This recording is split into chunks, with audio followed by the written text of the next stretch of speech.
استكمالا لسلسله المنتجات اللي معانا واللي مش علينا، النهارده فيديو جديد عن بدائل المنتجات المقاطعه اللي خاصه بالشاور جل. الشاور جل ده حاجه اساسيه في روتيننا اليومي، فده لا غنى عنه، فلازم اكون النهارده محضره لك اكتر من بديل وتقدري ان انت تختاريه بناء على جوده وسعر. بس قبل ما نبدا في بدائل منتجات الشاور، حابه اقول لك ان الشاور بتختاريه على اساس ايه؟ بنختاره على اساس ان يكون ليه ريحه كويسه، بس ثبات الريحه اكيد مش هيثبت لان دي حاجه بنشطفها، بس يكون على الاقل درجه ثباتها معقوله. تاني حاجه يكون بيرغي معايا. تالت حاجه يكون بينظف كويس لان انا بستخدمه عشان انضف. خلينا نبدا الاول بايه المنتجات اللي هنقطعها. هي المنتجات دي.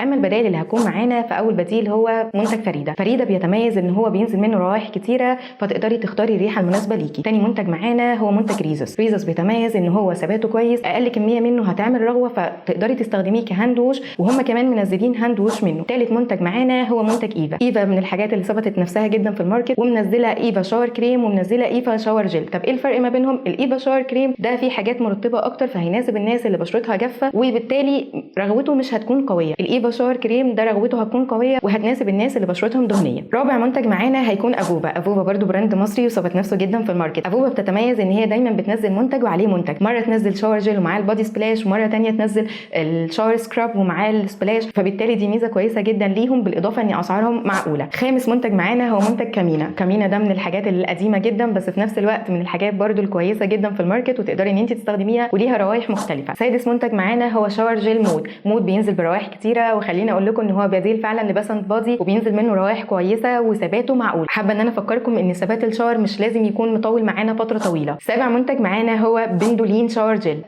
شاور جل ده شاور جل للاطفال، بس هينفع اطفال وكبار. اما تامن منتج معانا هيكون كيراند مور، ده بيتميز ان هو بينزل برده روائح منه كتيره، اقل كميه منه هتعمل رغوه، وفي مواد هتناسب البشره الحساسه والبشرات الجافه. واخر منتجين معانا هم لونا والمينك، ودول برده موجودين من زمان وبيتميزوا ان هم ليهم روائح كتيره وان اسعارهم اقتصاديه. وبكده يكون كلامنا خلص في فيديو النهارده عن بدائل المنتجات المقاطعه، وانتظرونا في فيديو جديد.